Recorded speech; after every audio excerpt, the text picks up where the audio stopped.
Lassiter Counts. I'm the Director of Career Services here and member of the Women's Leadership Community team. Yeah, we'll do that. So I'm really excited because this is our first event of the year. It's also our first event with our new faculty director, Dr. Gabby Vidal-Torreda.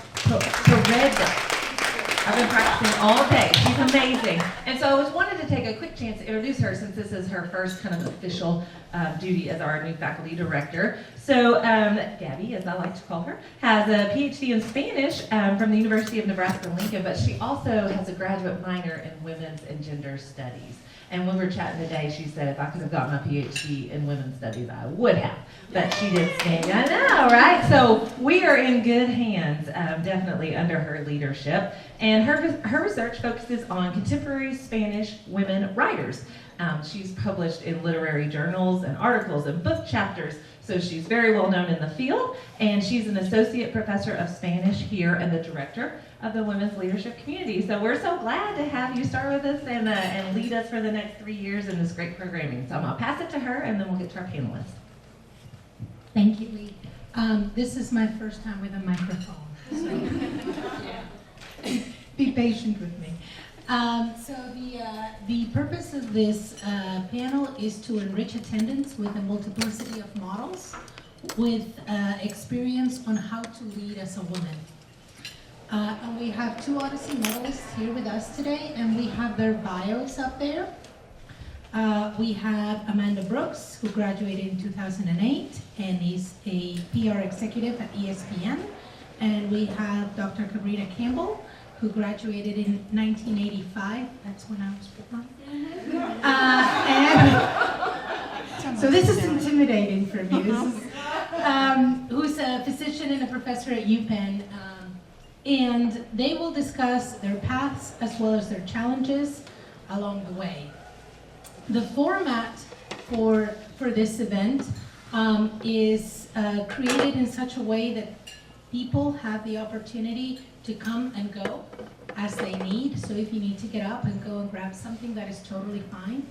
I will pose 2 questions to each participant, and they will have about 5 minutes to answer these questions. And then I will open for 10 to 15 minutes the floor for questions from y'all. And then we'll start again, and I'll ask them another 2 questions, and then I will open the floor again to questions from you all. And this allows people who can only be here for a little bit to still get to hear them talk and ask the questions they want to ask. So I am going to dive right in, and I am going to ask you both to tell us a little bit about yourselves. Was there an experience at Hendrix that started you on your path to leadership that you would wish to share?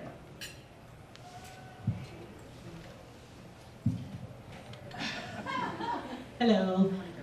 Again, I'm Cabrina Campbell, and I want to introduce my family who's here. There's Kim, is my spouse, and Bren is ours together. And let's see, so the question was my path at Hendrix, and if there was my path rather, and if there's an experience at Hendrix, that's what it changed how I deal in leadership now. Yes. Okay. All right. So let's see. I grew up in Blytheville, Arkansas, and for those of you who know that area. And I had a wonderful time here at Hendrix. I started with doing what I always did, which was run for office. I'm sure there are many of you who do that, are top of your class and student council president and marching band and that sort of thing. And before I could realize how incredibly challenging Hendrix would be, I was already running for to be on the social committee. There was only 2 positions then. You could either be the representative of the social committee or the representative of the Senate.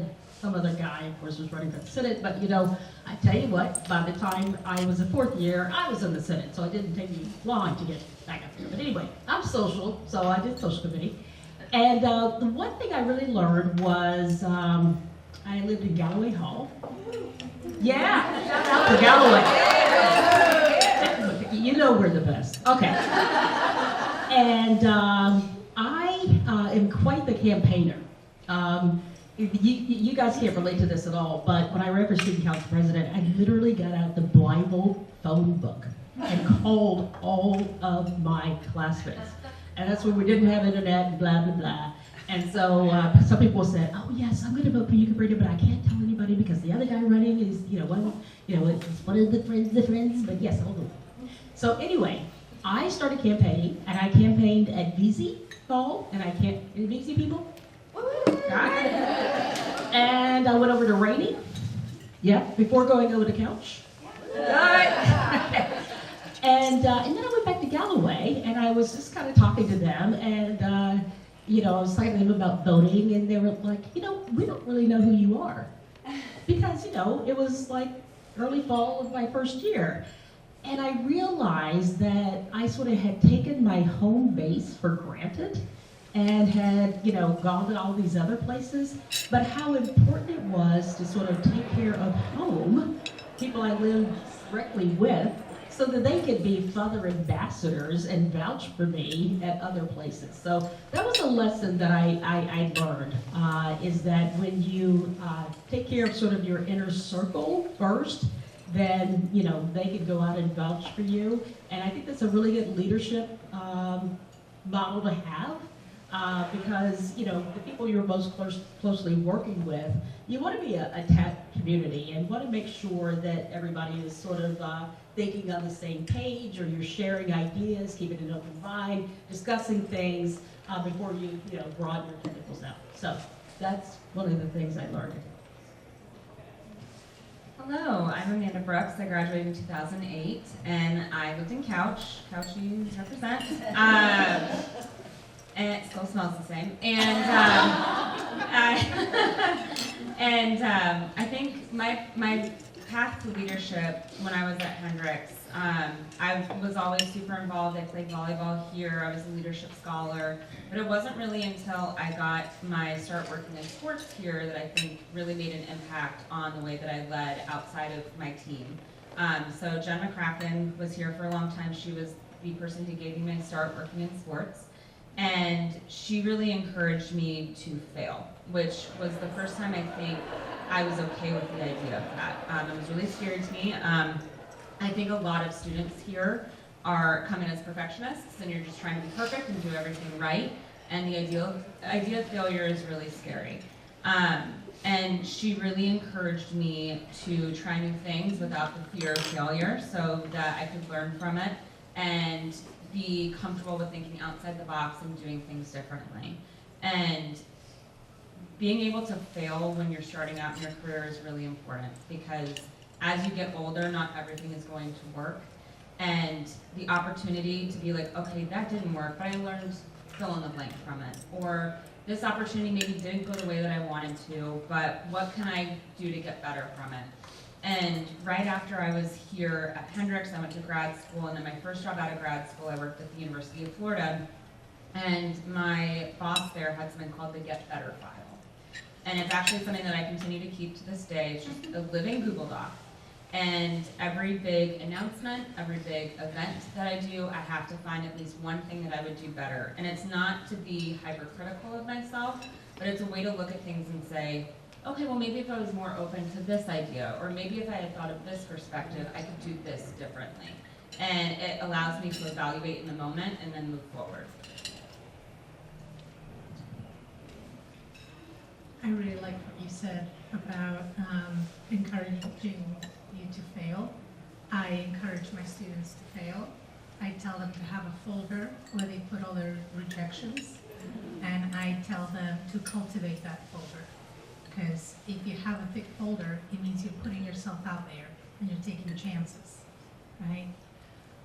So my second question is, how do you think women's intersecting identities, such as race, origin, sexual orientation, class, ability, age, etc., can be resources? And if you can give us examples of how your identities have been positive in your path to leadership. And I'm going to start with Amanda. So I think for me, and similar to Dr. Campbell, because I know that medicine is this way too, but I work in a very male-dominated industry. And so when I was starting out, I would look around the room and realize that I was the only woman in the room.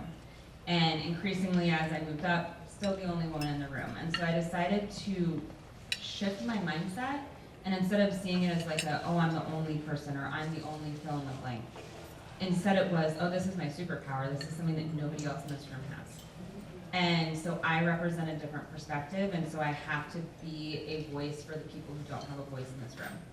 And so I decided to just, it's my superpower, so every time I walk in a room and there are people who don't look like me, I'm like, okay, like, this is my chance to give a perspective, to have a seat at the table, but also to make room at the table for others. So that way, the meetings that I'm in and the opportunities that I have, especially with sports, because it is so male-dominated and candidly it's white male-dominated, that while my workplace might not always look like the world in which we live, I strive to make those opportunities for people in the world in which we live. Thank you so much. It's fun being up here with you guys. Yeah. Seriously, I was about to run through a wall yesterday after her speech at the luncheon. So. She's seriously inspiring. So. Oh, well, I feel similarly. Okay. Alrighty, so I guess in terms of intersectionality is what we're talking about. Okay, so I spent so much time with my speech I didn't print out the questions, so that's the problem you see here. All right, so it was interesting to me how this question was put together as a resource.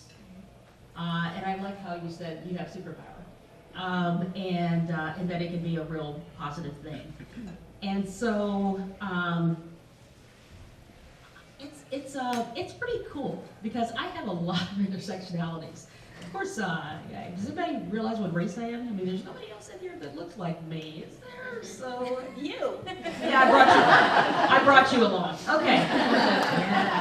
Yeah, gotta have one or two plants in here. So anyway, but you know, I'm a black woman. I'm obviously in an interracial relationship with a woman, and we have a biracial child who's genderqueer and non-binary. Okay. And what that does for me as being the director of the psychiatry program is that we all belong. I mean, I am so incredibly approachable because even if you don't, identify in those multitudes of areas, sometimes I go on to say, well, I'm from the South, and I went to a small liberal arts college, and I'm a psychiatrist of all things. And, so I like to expand that in terms of being approachable. But I think it is so important that everybody feels like they're being included. And so I've really sort of intentionally worked on in my role of having more representation. And when I started as program director at the University of Pennsylvania in the Department of Psychiatry at the Department of Medicine, I just like saying Hendrix College, that's so much better. We had 5% underrepresented in medicine, and we now have 36% underrepresented in medicine within 7 years. And that was really quite intentional. I mean, we definitely want to recruit everybody who could do well in our program, but the things that we were doing, actively doing, not just by showing faces on the website, but the things that we were actively doing tripled our applications of underrepresented medical students. And then of course we also have 26% LGBTQ+. So I feel like it gives me the opportunity for many people to say, well, if I don't have something directly in common with her, that she's clearly open and accepting of whoever I am. So I think that's how that has worked well in terms of being a resource. Thank you. I am now going to open the floor for questions. Does anybody have questions?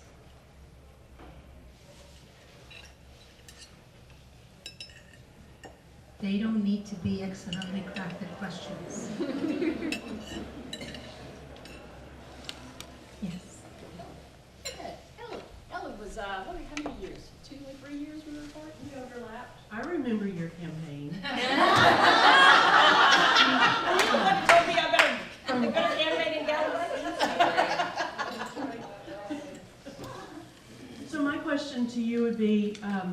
What has surprised you the most on your journey? And that could mean all kinds of different directions, but what has been I really didn't expect this, but here. That's a really good question. I didn't have that one down.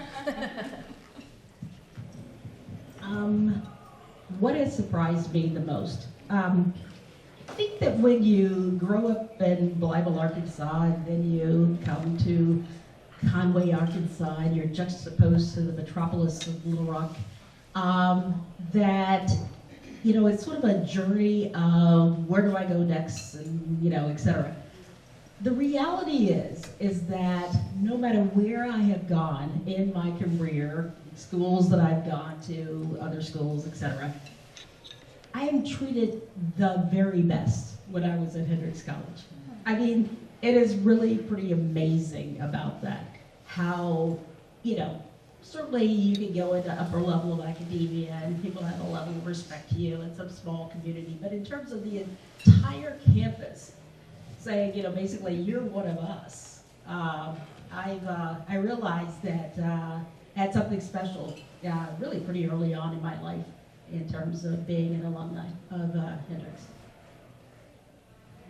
I love that answer. I was actually talking to someone earlier about the beauty of Hendrix grads and how like attracts like, and so when you're looking for someone when you're hiring, or you're looking for certain attributes for when you're looking in a candidate pool, I do find myself gravitating to the things that I love about Hendrix students when I was a student here and now working on the alumni board. It's just, there are certain things where it's like thinking outside the box, being confident, but also like the ability to really get stuck in and like get dirty, get in the weeds, like that kind of can-do attitude. I think it's indicative of a lot of the students that are here. I would say for me, the thing I think that surprised me the most when I started working in sports was how my gender would be used as a weapon towards me, which is why I love that you frame that question that way, where it's actually a resource.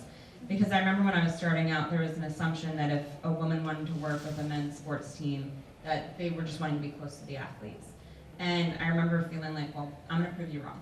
And so that was the way that I started out my career, was really just in this like protection defense phase, which isn't always like the healthiest, but it made me realize that not everybody thinks that way. And so after I finished at Vanderbilt and went to Florida, I had a mentor at Florida, and he was really like one of the first ones that truly like believed in me and saw something in me that I didn't see in myself, and spoke my name in rooms that I was not in, and got me seats at tables that I might not have deserved to be at yet, because he understood the importance of somebody like me having the opportunity. And so I think that one of the biggest surprises I took was that you can find mentorship outside of your own circle, that you can look for it and find that anywhere. Thank you. Do I have any other questions?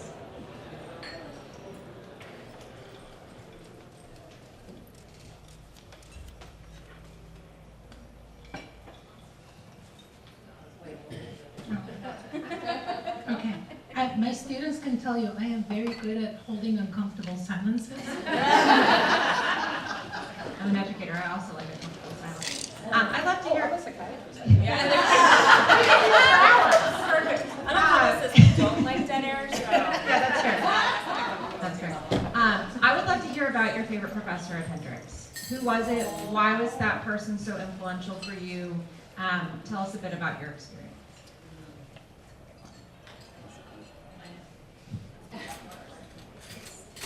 So I mentioned this professor yesterday in my speech, but there was a woman who was a professor here named Dr. Frances Flannery, and she was really groundbreaking in terms of what she was researching back then.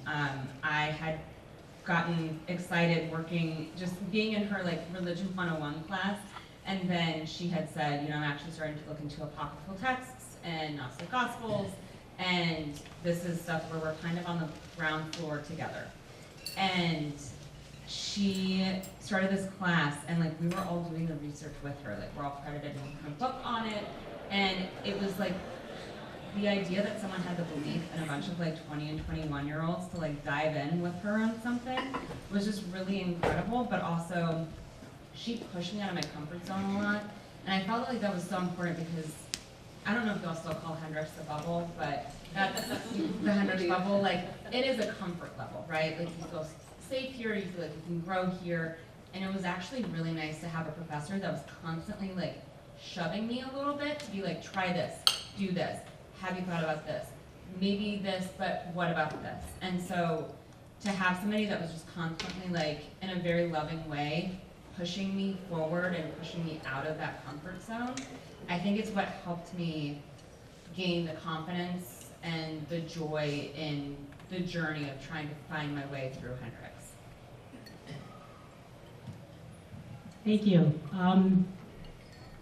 Yeah, I felt like I belonged, but having a favorite professor, hard to wrap my head around because there was a number of people that were pretty influential. I think one of the things that was really shocking, though, is how hard Hendrix was. You know, I just was like, oh, I'm gonna breeze through all of these things, and that wasn't true.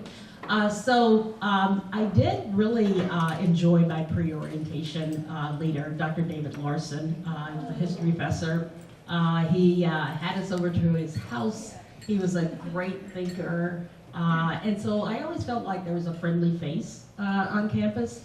I can't say like Alan did, and Tom Goodwin was that wonderful. I mean, he was just like kicking my ass. And, I was like, are you going to be the difference of me going to medical school? I mean, my God. But I think that towards the end, Arthur Johnson was the chair of the biology department, and he said to me, I told the story yesterday, how I never thought I would graduate with honors, and I graduated with distinction instead. And he came over to me after graduation. He said, I didn't really think that you should, graduate with distinction, but the rest of the committee did.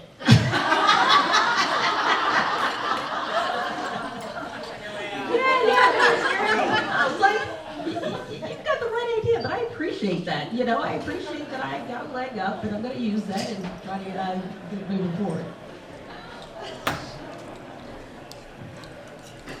That keeps you in check, right? Like you need that. Any other questions? I'll take one more. Yes, and then after I ask the next two questions, I'll open the floor again. Remember, you can come and go if you want to get dessert. You can do that.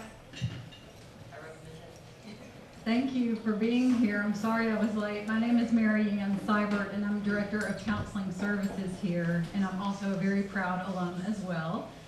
I really appreciate what you were saying about, I may not get the wording exactly right, but is it the Do Better folder? The Get Better file, yep. Get Better. Yes. The Get Better file. And that's something I've been thinking about a lot recently in my work here at Hendrix, this notion of we're gonna fail, we're gonna have challenges, we're gonna have hurdles, we're gonna have setbacks.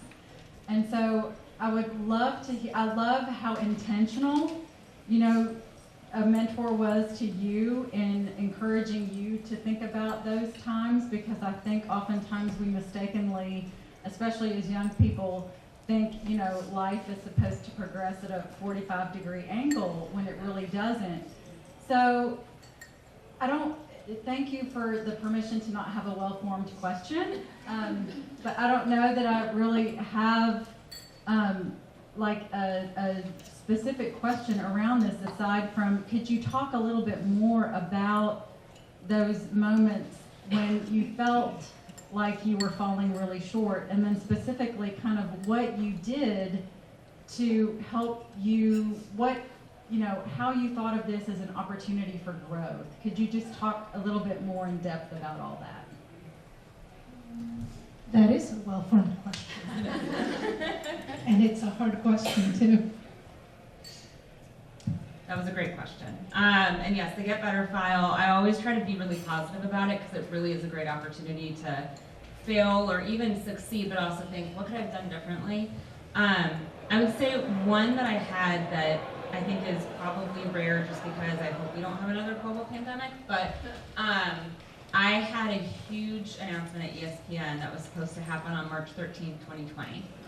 And we had planned this huge press conference. We had spent so much money on like all these preparations. It was to announce our new deal with the Southeastern Conference. It was this like 10-year, $3 billion deal, this huge, and of course, the world stopped 2 days beforehand. And so I remember thinking like, okay, what in the world do I put into the Get Better file about this? Like, I am just trying to stay alive at this point. I have no idea what's happening. I was traveling during that time, and so I remember being like, am I walking around with COVID and I don't even know it? I don't know what's happening. I'm so scared. Anyway, we had the opportunity to redo that announcement 9 months later over Zoom.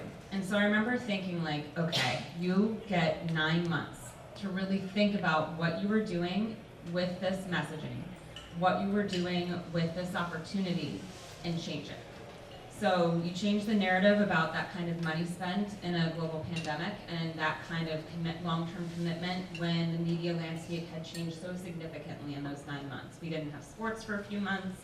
And so I was trying to think like, what can I do to change the narrative about sports television in that time, the sports media industry in that time, but also to really give a message about the commitment for ESPN outside of like your college football, college basketball.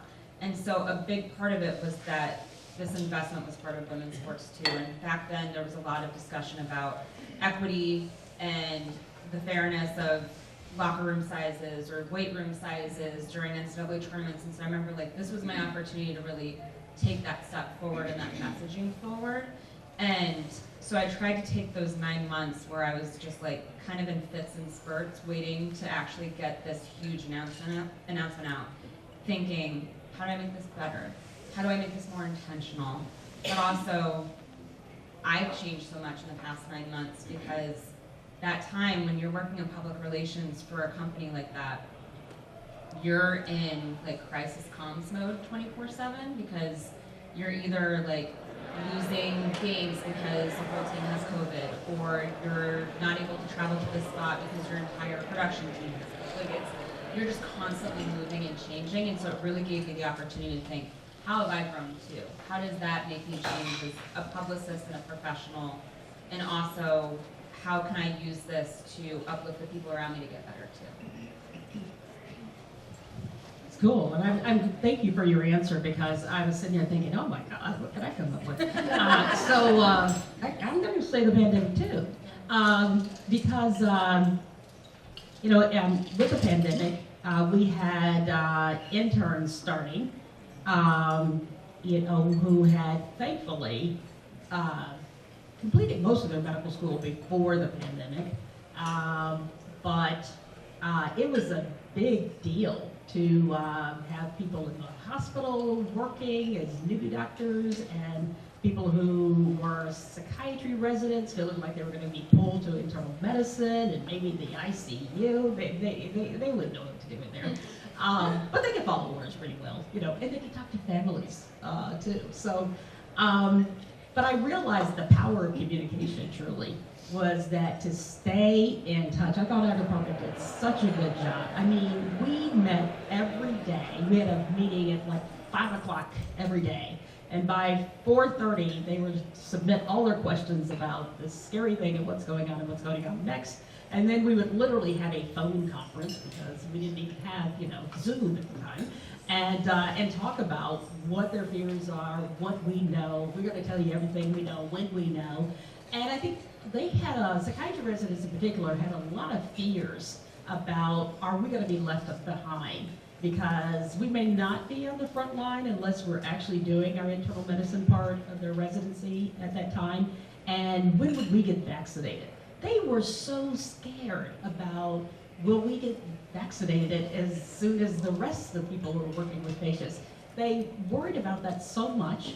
And I actually, knew the head of the hospital through working in some other classes that we talked together. And I was like, hey, PJ, psychiatrists need to get vaccinated. We were the first people to get vaccinated. I felt like, oh my God, wow, the psychiatry residents had to be the first people to get, vaccinated, but it really did allay their fears. They were not left behind, and the communication piece is just so important when you're dealing with a crisis like that. I really liked your question, and so I have an answer. I know I'm not a panelist, but I do want to say that I think that those setbacks are times that allow us to grow, right? Even if we don't want to grow in that particular direction, and otherwise we might have not grown in that particular direction, I think setbacks are opportunities for change in directions that you wouldn't have taken that change otherwise. So I know they're sometimes very paralyzing and scary, but they're also great opportunities for growth, or at least that's how I try to see them, right? As great opportunities for growth. Suddenly I'm veered in a direction like a plant, right? That I never thought I'd aim to go at, and who knows, that may be the better path, right? So that was a great question. So we'll move to the two other questions that I have for you, and they are on the panels up there as well. How do you recommend that those who encounter gender bias approach it? And what advice would you share regarding how to address those situations? And this is a really hard question. This is a great question, and it is really challenging. I'll be honest that because I do work in a very heavily male-dominated industry, that I find that I have to match whatever is, not that it's being thrown at me necessarily, but I really have to be direct, because they're not dancing around the situation, so why am I dancing around the situation? And so this question reminded me of, I had an instance my first 2 years at ESPN where we had a producer who would just fly off the handle, and everyone was like, oh, that's just how he is. And I was like, well, that's not okay. Like, how has nobody said anything to this guy that this is not appropriate or okay in a professional setting? And so we were on a meeting. He's been going off at this same coworker of mine who's a woman repeatedly and saying, she doesn't know how to do her job, he wants to do this, whatever.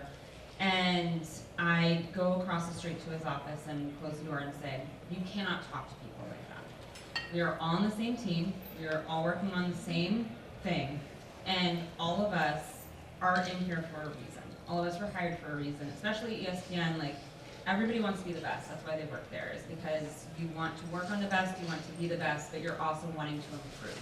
And so to assume that somebody is not on that same wavelength is doing a disservice to your teammates. And no one had ever actually addressed with him before the way that he was speaking to people, because so many people were like, oh, that's just the way he is, and he's so talented. And I was like, who cares if he's talented if he treats his teammates like crap? Like, you have to have respect and appreciation for what people bring to the table. And so it made me realize that a lot of people kind of dance around the way that we treat each other if they're good at their jobs, and that's just not acceptable. And so having that conversation, while I think a little bit challenging for me, I've also gotten really comfortable with having conversations like that over the years, because I candidly was that way as a student too, because I found my voice here. And so I felt really comfortable sharing my opinion, forming my opinion quickly, and being able to confront things head on instead of dancing around a topic. And I try to bring that out in my leadership style as well, that I lead with compassion, but you're also not going to be confused about how I feel about your work positively or negatively, because it does you a disservice, and if I care about you personally, then I want you to grow professionally. So. Thank you. I think a good point that you're making is how important it is to be confident. I think we all, are feeling nervous inside, but it's okay to be confident and project that. And of course, the best way to project, an easier way to project being confident, of course, is being prepared.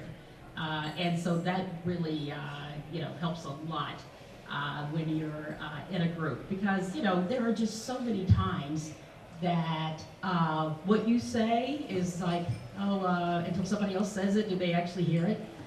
Which is so annoying. And so I will literally say, I just said that.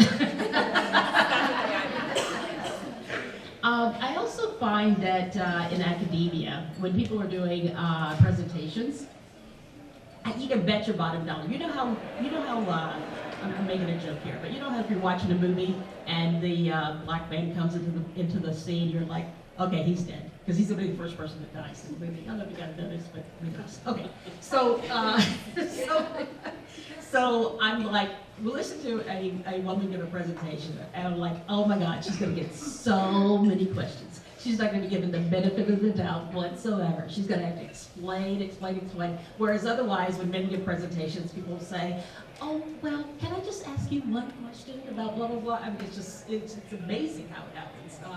And so I think that when that happens, it's very, and if you're sitting around a table of people, if they're not really, sort of, making blips and not saying the right thing and bordering on, not being respectful, it's very important to sort of have that intellectual curiosity and to ask the questions.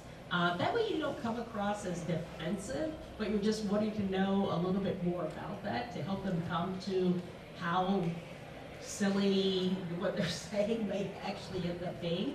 And so when you're giving a presentation and you're getting peppered with all these questions, you may not know the answers to everything. And so, it's a great technique to open it up to the audience and see how other people might, answer that question. And then when you summarize, you sound brilliant, so that's a technique that's often used. Stealing that. You both talked about projecting security, and I agree how important that is, especially right when you're feeling insecure. There was a professor here when I came in, Dr. Alice Hines. Yes. She had that down. And in my career, I have asked people, and students specifically, would you have addressed me that way if I was a 60-year-old man with a beard? And some of my students have heard me ask that question. Right? And so if we treat each other like we're 60-year-old men with beards, then everything's going to go swimmingly. So my next question is, what advice do you give or do you have for women entering leadership positions about burnout and self-care? And this is a very tricky one, because when you're a minority in a group, you tend to think of yourself as somebody that needs to be flawless so that nobody doubts your belonging in that group. And what turns out to happen many times is that we burn out and then we're not our best selves. So the question is, what advice do you have on burnout and self-care for women entering positions of leadership? And I will take this advice that they have for myself. Okay, let's see, burnout and self-care. Well, I think, we often talk about how do you keep milk in the fridge and, have your career as well. I think marrying well is really important.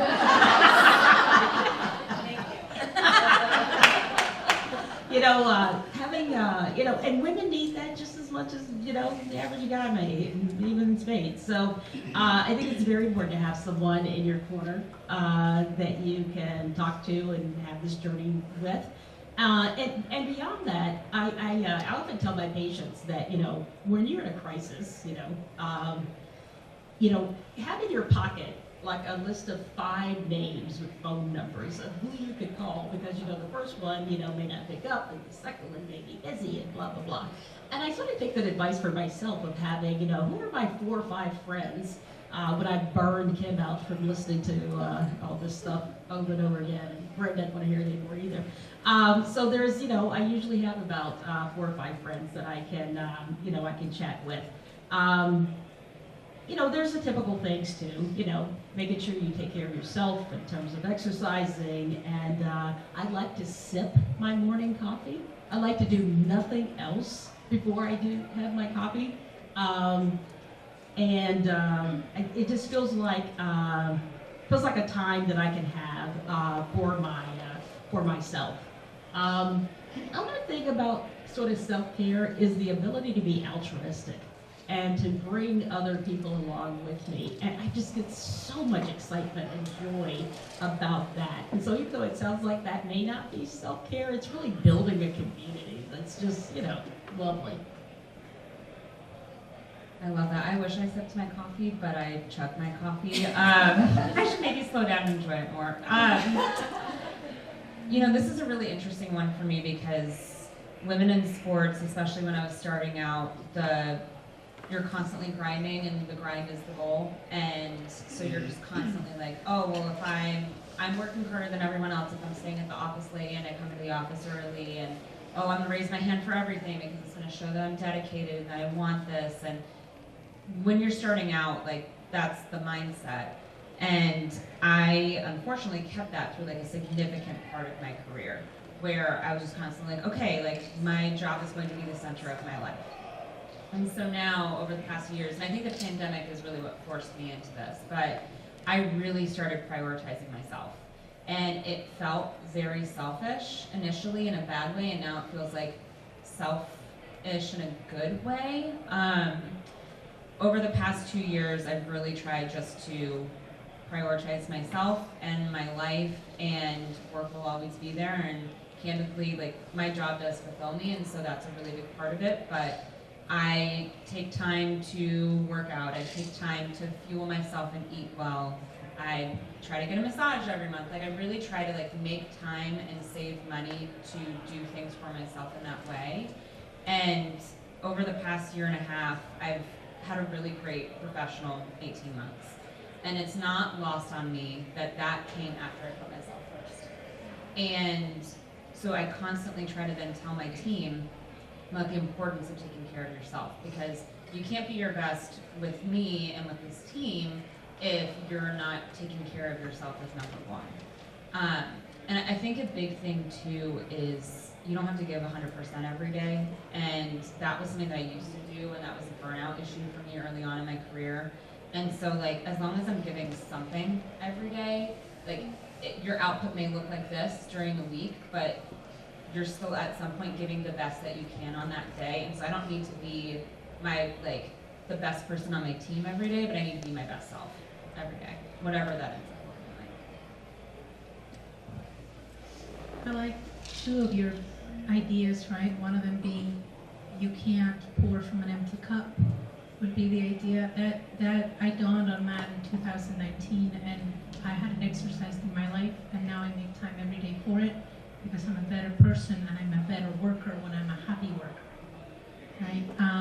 And marrying well is so important. I had a student in my office not long ago, and she was thinking about going into medical school. And my advice to her was find a partner that will support you, because you cannot do it all by yourself. You can't have a family, be a mom, have a really big job. There needs to be somebody that when you can't, stays home with the children, if that's an option that you've chosen to have. And it doesn't work otherwise. So marrying well is tremendously important, and I think is the thing that slows many women down. So I'm now going to open, on that happy note, I'm going to open the floor. Yes, please. So I do want to say, because I am single, I call myself a childless cat lady very proudly. And so I will say that as someone who has considered motherhood alone, I have made sure that I don't make that decision for myself until I am financially able and have the community around me to help with that. That said, I am really fortunate, and I think a lot of women in sports have this, but like your group chat, like your hype women that are like hyping you up when you don't feel it yourself sometimes, those are the ones where you're 5 people that you can call. That's really important too, but those people are family too, which is really great. And I'm also very lucky, my twin sister is here with me today, and we're kind of each other's partners through this too. So it's really important to have people that lift you up when sometimes you can't do it yourself. So. The village, right? Yes. Because we're not meant to do it alone. So I'm going to open the floor to questions now. Again, I will repeat, you don't have to have a fully formed question. You can have a half-baked question. Do I have any questions?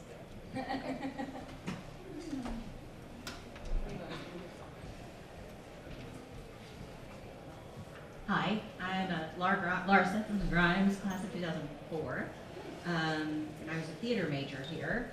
And I am still in close contact and friendships with a lot of my friends from Hendrix. And I feel like a common thread is that what you started out college thinking you were going to do with your life and what we are now doing in midlife can vary quite a bit. So can you talk a little bit about what you thought you were going to be doing when you were a student versus where your career has taken you? I think because we are we come from a liberal arts background, it sort of makes us suitable to go in a lot of different directions. And I have always seen it as a gift that makes me pretty adaptable, but I certainly have ended up in a lot of places that I didn't expect to. Can you speak to some of these? So I have been a sports and entertainment publicist this is my 17th season, and I majored in religion and minored in English. So I thought that I was coming to Hendrix initially actually to major in German. That lasted about 5 weeks, and then I was like, this is not it. And so I was starting to look, and I had started a religion class, and I loved it. So I actually went to divinity school after Hendrix. I was planning to get my PhD and be a professor. My parents are professors, and I thought that was my path. And I was at Vanderbilt, and about 3 weeks into the semester, I was working a work-study job in the athletic department because we had had an SID when I was a student athlete. And I thought, well, this is like a great opportunity. I understand what they do for a living. This would be a great way to earn some extra money because Vanderbilt's very expensive, and so this would be a good start. 3 weeks in, the recession had started really hitting in terms of finances with different campuses, and so they were starting to consolidate some of the professional programs at Vandy. And I was like, is this my sign that maybe I'm supposed to do something else? And I really started enjoying what I was doing in the athletic department. And so I kind of like chewed on that a little bit. 2 weeks later, College Game Day came to campus. And so if you had told me in 2008, when I was running around getting coffee for people on College Game Day, that I would then be the publicist overseeing that show, like almost 2 decades later, I don't know that I would have believed you. But I think what makes Hendrix so special is that liberal arts education. And the fact that I still have an interest and an enjoyment in like apocryphal texts and like Gnostic Gospels, and I really enjoy all of that, is still so special to me. But I always say when I speak on college campuses that if you have taken a communications class, you actually have a leg up on me because we didn't have that when I was in school. And I've never taken a PR class. I've never read a PR book. And so the boots on the ground experience that Hendrix students get, the opportunity for experiential learning, is what sets you apart in the workplace and in fields where you might not have that day-to-day book experience. So, but yeah, religion and English. Yeah, I think that's really the beauty of a liberal arts education that you're talking about and echoing. I came to Hendrix wanting to go to medical school, and I started my major in chemistry. That was way too hard, so I ended up majoring in biology, close. But you know, it really wasn't my necessary love. I liked psychology. That was much more interesting to me.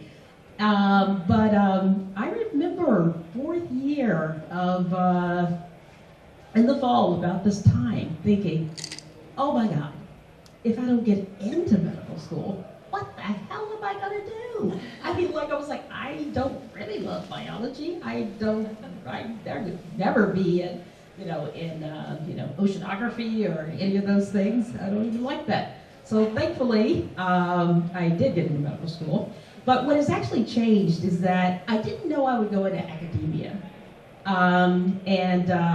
Both my mother and my grandmother were teachers.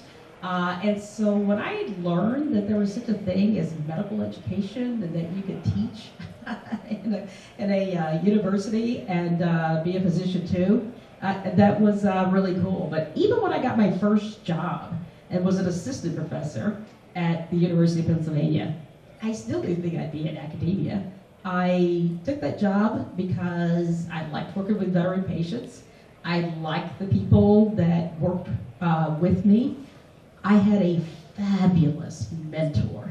Oh my God, my life would just be nowhere without a mentor. So when people say mentorship is what really helps, and you probably need about 4 mentors. Not everybody can do everything for you, but this one major mentor, we wrote papers together, we did research together. I just really loved seeing patients, but we could do all of this, and to be in a named chair at the University of Pennsylvania. That was never, ever in my dreams, and I've just really enjoyed teaching what is, of course, the next generation of physicians.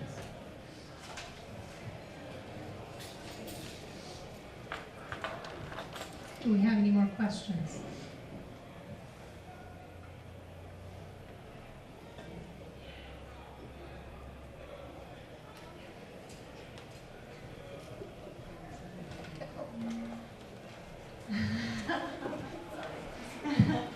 So, you talked about this earlier, and I don't think as many people were here. You talked about this early on, and I don't think as many people were here. But I kind of want you to combine a couple of things. I'm wondering, so as a young person coming from college, how do you tell them how not to be defined by their job? You talked about this a little bit, but then, because that is what happens. We go to college and then we're defined by whatever major. And I know you've talked about this in various ways, but also I want you to then talk about when you found that yourself, when you realized that you were defined by a job, what was that moment when you realized you were defined by the job? And that's what your major focus was. What was that moment that kind of transitioned you into taking care of yourself? I know you talk about how to take care of yourself and self-care, but what was that pivotal moment for you?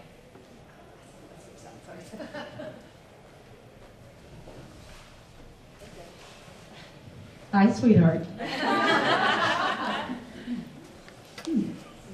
Okay. That's a really good question, actually.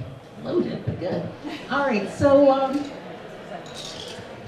I was one of these folks who went straight through. I never took a gap year, etc. That's a mistake. I certainly did it. I didn't have any money to go gapping around, so I definitely went straight through. But what it meant was that every test I took at UAMS, I was either up or down, depending on what my score was. I was completely defined by what grade I got on the last test. And the people who had taken some time off really were like enjoying themselves. They were glad they were here. They knew what their purpose were. They were learning for learning's sake. I mean, who does that? And so that was really cool. So I didn't know that in medical school. Did I know that in residency? No, probably not. I mean, in terms of being defined by my job. I think one of the pivotal moments was Bryn, because Kim, you could really take care of yourself, and together we could have a good time.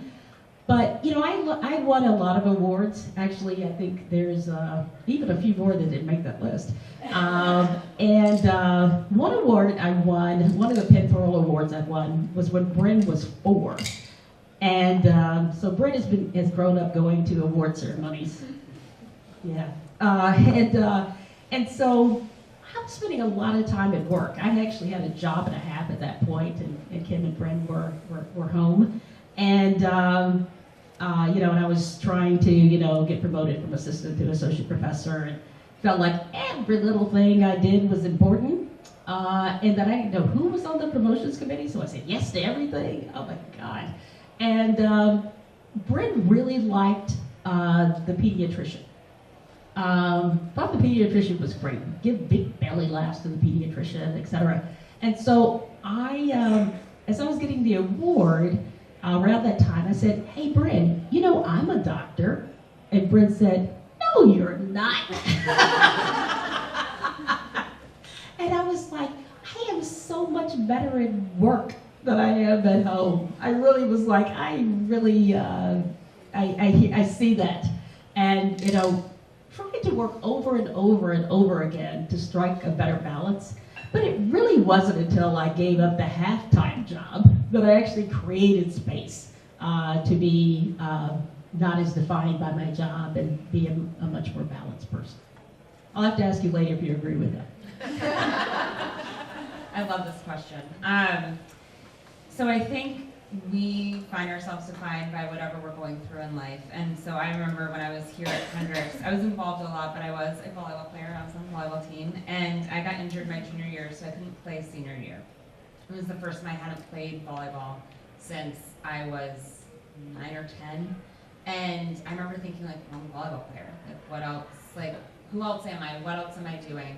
And especially senior year, it was a really tough transition. And that's your friend group, that's the people you hang out with, that's who you spend time with, that's who you lean on, and not that they weren't there, but I wasn't on the team. And so I already kind of got kicked out of my comfort zone with that, and so I decided to try to stop defining myself by what I do versus who I am. And so I think that's what made me comfortable going into a field that I had no actual experience in, because I was like, well, I'll just figure it out. I've figured out how to do this. I will get boots on the ground experience, and I'll keep it moving. But I think when I realized, like, oh, this is what I'm going to do for the rest of my life, and this is part of me now, it was actually while I've been at ESPN. I've been there 7 years, and my second year there, I regularly allow young women and minorities to shadow me on site because the barrier to entry to working in sports is really high for no reason. And it does not pay well. And so you are basically in a position where people can't get experience for internships because they can't afford to feed themselves. And so to give young people experience to be in a production truck or to shadow us as we're doing a media availability with on-air commentators or just taking them on a tour around the set. And I had one experience where I was speaking to a group, the Association for Women in Sports Media. It's a group that I'm a part of. And I realized at some point when I was going to speak to this group that there were like 70 women in the room. I remember being like, oh, like I needed this when I was their age. And now I have the opportunity to be that person for someone else. And that's when I started taking really seriously the opportunity that I had. And so to be, I know it sounds cliche, but like if you can see it, you can be it, is so important, I think, in so many different fields. And especially for me now, my team is almost all women. And it means a lot to me because we all work on men's sports. And so for then those young men to see women who are leading the charge and being the boss, and it's not like a surprise anymore, it's normal. And so that, I think, that changed when I walked into that room. I was like, oh, now I understand. Like, this is really important to me and for me. So I advise students here at Hendrix, and I have some athletes that are my advisees. And a piece of advice I gave them the other day is that about 90% of what you do in life, diversify. Don't be just one thing. Because then if that one thing goes away, you're left with, what am I? Right? So diversify as much as you can. There are some evaluation forms on your tables. This is not the end of it, but as some people are trickling out, there are some evaluation forms on your tables. If you don't have enough, there are some more over here. I would very much appreciate your feedback on those. I have one question for you because we've been kind of talking about it and around it, so I'm going to put it front and center. I think it is very important, and an important part of what we do is empower each other and lift each other up. And our roles as mentors and as sponsors are critical in other people's lives. So I wonder how you have been an ally to another woman. And if you have, how have you done that? So I think for me, this is kind of two parts. The first is what I was just discussing about the opportunity to shadow and get boots on the ground experience. And I really do try to look more at minorities when I am doing that because, again, barrier to entry is way too high. And I think the other one, I was actually chatting about this with my sister while we were driving over this morning, but there was a young woman who was on my team a few years ago, and she had a different leader and was just really struggling. They were butting heads constantly. She wasn't getting her work done. She was making a ton of mistakes. And I remember, like, every time I interacted with her being like, she's so great. Like, I don't understand, like, where the disconnect is. And when we went through a reorg a few years later, I became her boss. And so I had a level set with her and was like, what was not working in that leadership situation and how can I help address that? And she felt that there was a compassion factor that was lacking, which I think women generally have that in their DNA and the way that they lead. But also, I just felt really strongly that she was having a confidence issue, and so what I could do to try to strengthen that in her was really important to me. And so in the 3 years that I was her boss, she went from being on a PIP, which is a performance improvement plan, which is candidly at Disney, like basically one step from getting let go. She went from being on a PIP to being one of our top performers and won awards for her work and got spot bonuses for the great work that she did and left ESPN in a place where she was so confident and has actually started her own agency now because she loves the idea of being able to work with herself, but also because she gained the confidence to do so because she had a leader who believed in her. And I think that sometimes that can be underrated, maybe, that just somebody believing in you when maybe sometimes you have trouble believing in yourself is really important. Thank you. I think we can do that in small ways, sort of daily. And we can also do it in big ways that really make a difference in someone's career. And so I think in terms of starting this journey of mentoring and sponsoring, I just had medical students that would come up to me, because I'm a psychiatrist, of course, they would come up to me after any sort of discussion I gave. You know, they'd be like, I didn't really have any questions in the group, but can I talk to you afterwards? And after a quarter, blah, blah, blah. Anyway, medical students, I say yes to everything, quite frankly, when it comes to mentoring, leading a group for LGBTQ plus students, or, you know, et cetera. And she said to me, Dr. Campbell, I don't feel that good. I've been thinking about going to CAPS, which is the counseling thing. And I was like, really? I said, and basically ended up saying to her, if one antidepressant doesn't work, you might need two. And she was really shocked by that because, I think people have this belief that, oh, you're going into medicine, certainly you're not depressed or, whatever. But I said, it is so important for you to be your best self. And if this is what's going to help you be back to your usual self, then I certainly, recommend you considering that. In my position, altruism is just something that is within the DNA of it, but I really like to do it. So everybody can shadow me, and whether it's sanctioned or not. I tell them, things are confidential, and this is how they're confidential, and this is what you can't do, and blah, blah, blah. But I have had literally 8th graders shadow me. And it's a big joke around the campus that kindergartners shadow me.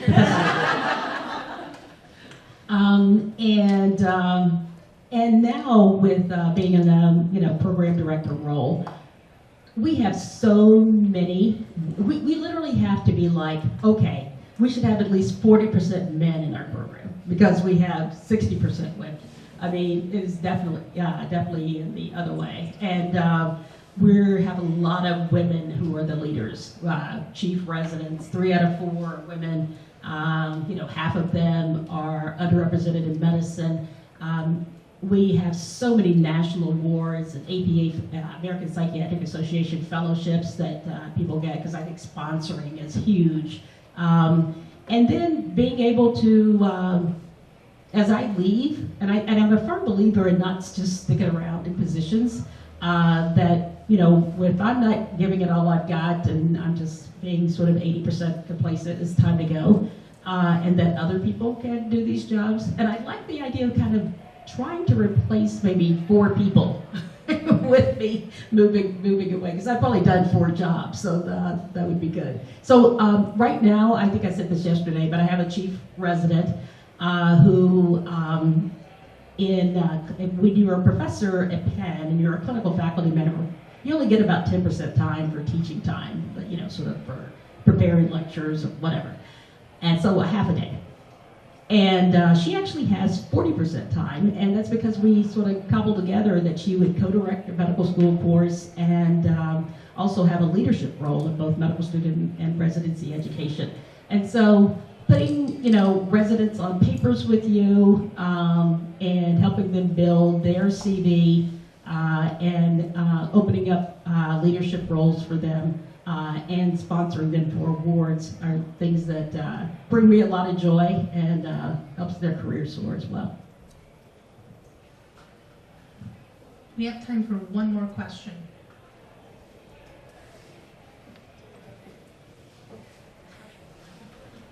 On the hot seat.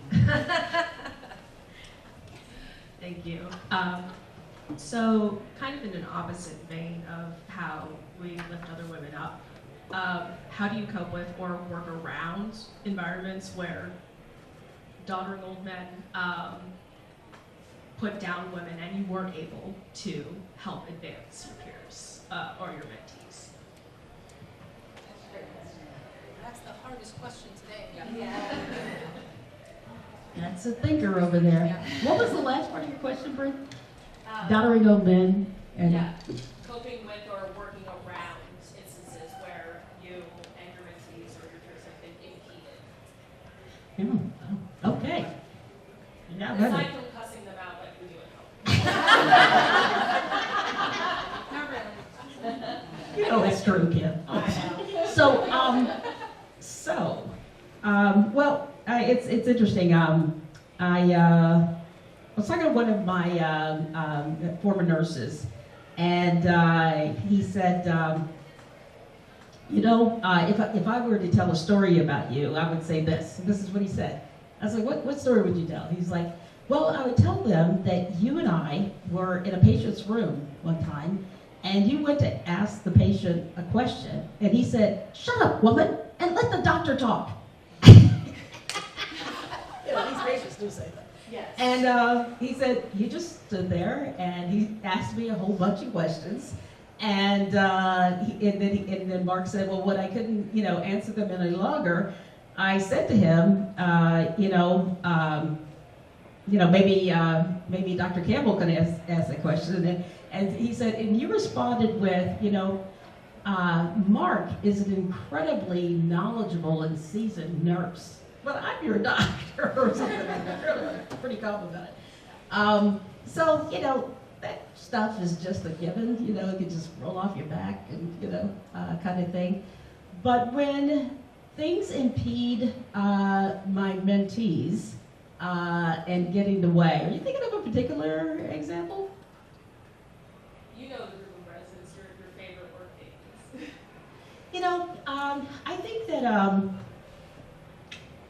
I used to, as a faculty member, go with students when they, were having either usually some academic problems in medical school. And when you're in medical school and you have academic problems, it's not because your brain doesn't work, because believe me, there was nothing ever harder than when I took at Hendrix.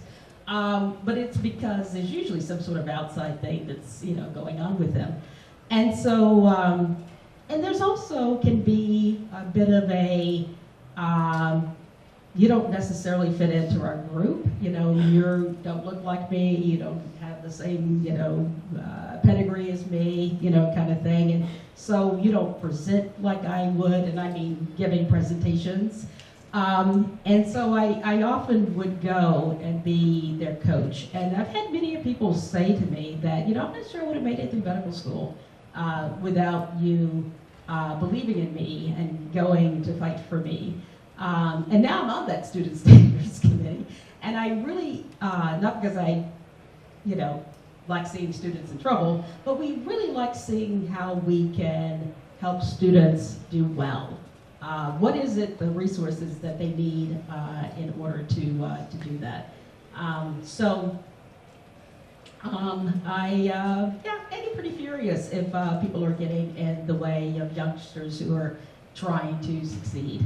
I'm a person of action. I don't just talk about it at home and curse them out. I'll have to clear up my language at school and at work. But I try to figure some other ways around them standing in the way. I love that. I always say to my teams that I'm a solution-oriented human. So you can be annoyed. I'm here to vent, but also like, do you want a solution or are you just venting to vent? Because if you don't want a solution and then I give you one, you're not actually going to hear me. But I think that for me, I really try not to take personally the way that I'm treated in the workplace because it's really not about me. And so when I've had situations arise, whether it was in a meeting or working on a project or working on a team, and somebody has been trying to impede my forward progress or my team's forward progress, to me it's about like bridge building too. And I feel like being a good communicator is about bridge building. And so what I'll do is, we had a situation like this actually a few weeks ago, and I just went to the other leader of the other team because their team members were the ones that were kind of making it difficult for my team to get things done, and just level set and said, both of us have an end goal here. How can we help each other move forward? How can I give you feedback on your team to help them improve? What feedback do you have for me on my team? So that way it feels less accusatory and more like how we can do this together.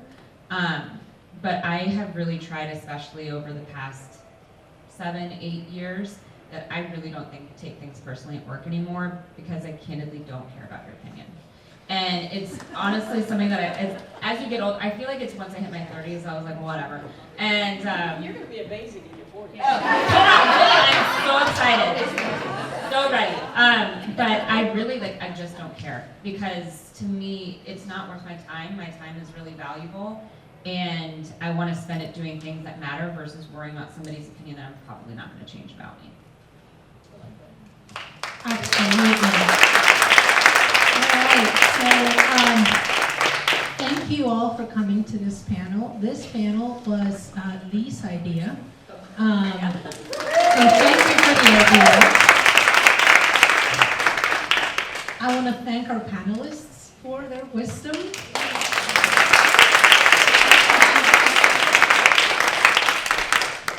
And I want to give a very special thank you to the Gardner sisters. Heather Gardner is here today.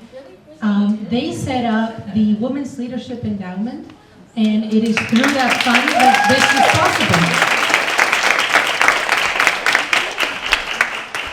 So thank you very much. You can stick around and maybe ask some questions to the panelists if you want. No, they gotta go. They gotta go somewhere. So this is the end. Heather, if you'll come up, I thought we'd get a picture of you with Gabby and the panelists. And y'all have a great rest of your day. And go Warriors this weekend and enjoy the rest of the festivities.